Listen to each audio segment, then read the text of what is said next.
Hi guys, this is Demon Rants, and today, before I start, I just want to say sorry for not making videos in, ages, well, since the holidays and everything, and that's because I've had loads of space on my phone, loads of videos, loads of videos that I have to put on the computer. Well, all those are on the computer now. I have tons of space and I can now do videos. So there's plenty more to come, reviews, rants. But this is a game that I've wanted to talk for a long time. Now, I did do a review before, but the lighting was wrong, so I deleted it. But we're starting again. So this is the last Tekken game on the PS2, and the third Tekken game on the PS2, and the fifth canonical sequel. This is Tekken 5. Now, before we get into the actual game itself and stuff, I just want to say that this game has a very special place in my heart, as I'd say, as a game. It's very special to me, because it was the first Tekken game in the series, and now Tekken is my favourite fighting franchise, but I'll tell you how I experienced this. Last year, I was on a camping trip with my friend, and at the place there, there was an entertainment place, they had a bar there and a pool table, and there was a room with all sorts of arcade machines. They had Crazy Taxi and that Sega Rally game, but then they had Tekken 5. And back then I just thought, oh, it's a Street Fighter rip-off. But I did play Soul Calibur 2 before this, so I did experience other fighters, so I wanted to see what Tekken was like. So I put money in the machine, and well, the game rightfully kicked my ass. I only played for about 2 rounds before getting knocked out. By the way, I picked Yoshimitsu as my character. But yeah, I wasn't very good at it. But when I went home after the trip and everything, back at home, I looked this game up, and it was on PS2. So I tried to find it, and it was in a charity shop, and that's how I got introduced to the series. And that game was, well, it was like a scratch disc and everything. So this is like a proper new one, working disc version. So now I can play the game properly. But yeah, that's pretty much my introduction to the series, and I think it was pretty good. Well, I did suck at the game when I first tried, but gives me memories. But anyway, let's talk about the story of the game. Talk about the story of the game first. The game picks straight off of Tekken 4. We don't have any of that stuff 20 years later, 10 years later. It picks up straight from Tekken 4. Where Jin grows, wings because he has the Devil Gene and stuff. Then flies out the Honmaru, leaving Kazuya and Heihachi behind. So the game starts with them being pretty much bombarded by a group of Jak 4 robots, which kind of confused me because Jak wasn't even in Tekken 4.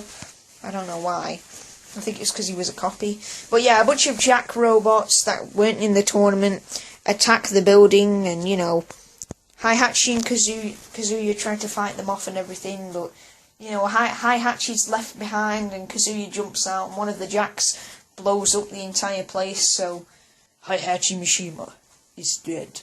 That's Raven, we'll get to him. So this explosion caused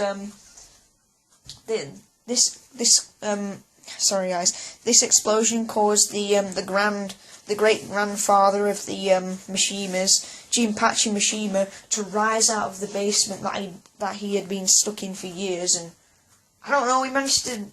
I think he had the Devil Gene already, which I don't know. I guess the explosion helped him get out. It's not really explained very well, but he got out, and pretty much all of the characters have to fight him to get the control of the the Mishima Zaibatsu, and that's pretty much it.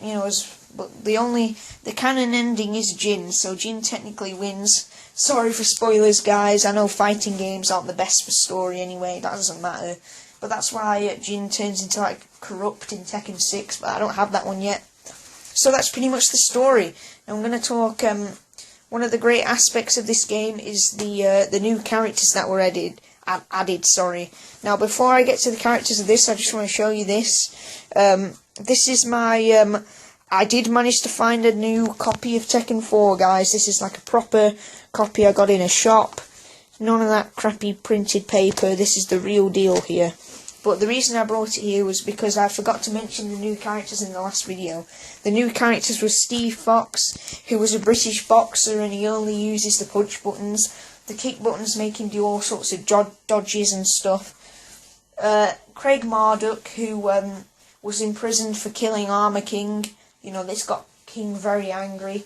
So after he comes out of prison and everything, I don't know what happens. I guess he gets bailed out for some reason. But he joins the King of Iron Fist Tournament 4 to show off his Vale Tudo MMA fighter skills. So he's a very aggressive giant fighter who's even bigger than Kuma in this game.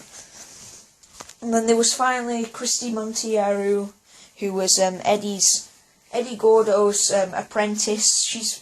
She becomes so good that she gets almost as good as him. So pretty much she has exactly the same moveset as Eddie. Eddie's in this game though. And she's alright. I can understand she was kind of a fan service character. And then there was Combat, who's like Mokujin, but he was made by Lee. And he's almost the same as Mokujin, except he changes at each stage rather than each round. So for example, if you fight him or if you play as him in 2 rounds, he'll have exactly the same moves and he won't change until you get to the next round, unlike Mokujin, who changes at rounds. So yeah, I kind of find Combat lame. I don't really like him very much. Mokujin's much better. And then there's Miharu, who's Xiaoyu's friend. She has exactly the same moves. And then there's Violet, who's Li Chaolan's alter ego, which doesn't make sense because Li's already ridiculous enough. But he wears purple clothes on. I have a figure of him, guys. I'll show you it off on the next video. So those are the characters I forgot, but we're gonna go straight into Tekken 5 again. So those were the new characters. The new characters are Asuka Kazama, who's one of Jin's relatives. Well, she's a distant cousin of his, and she pretty much has the exact same moves as Jun, which I actually really liked. I thought that was a cool thing.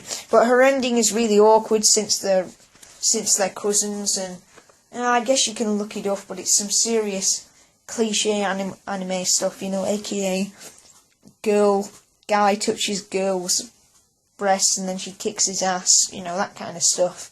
But yeah. So, and then there's some of the better characters are Feng Wei, who's this guy over here. He was a Buddhist monk, and he kills his own master and he becomes one of the villains. He's quite evil, I guess, which I don't understand because Buddhist monks are supposed to be, well, I guess Shaolin monks are supposed to be non-violent, but whatever. He has like his fighting style very similar to Jet Li, even in appearance, just a little bit. He's not like martial law and Bruce Lee, who are almost exactly the same as each other. He only takes a little bit of aspects from Jet Li. And then there's this guy over here. That's Raven, who's actually a real life ninja. He has like moves actually inspired by ninja stuff. So not Yoshimitsu. He has like the Manji clan stuff going on there. But yeah, his moves are very inspired by, I'm not going to be a Naruto guys or anything, but you know, fantasy ninja anime style moves. I think he has like some, I don't know, he's got all sorts of teleporting, flippy moves and stuff, but yeah, I think he's a badass. And he's based off Wesley Snipes, aka Blade, you know, pretty much being a black guy with like sunglasses and a deep voice. So yeah.